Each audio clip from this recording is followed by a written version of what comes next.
লাইলি, তোমাকে তো আগেই বলেছি আমি, তোমার সাথে সম্পর্ক রাখা আমার দ্বারাই সম্ভব নয়। তুমি তো সবই জানো। সম্পর্ক যদি ভাঙানো ছিল আপন, তাহলে কেন এই মিথ্যা ভালোবাসার অভিনয় করলে? সে তো আগেই বলেছি আমি একটা বেকার ছেলে, 1 টাকা ইনকাম নাই, দিন গেলে 500 টাকা খরচ। পারফরমেন্স কিন্তু দারুণ ছিল, জাস্ট মনে রাখার মতো।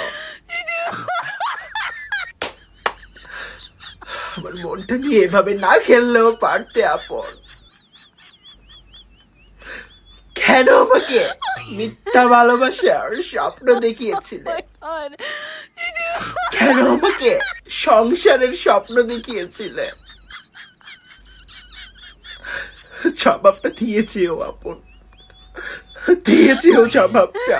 তুমি তো বুঝলি না লাইলে, শূন্য পকেটে সংসার করা সম্ভব নয়। যাও, তোমার পথ তুমি দেখে নাও, আমার পথ আমি দেখে নিচ্ছি। যাও।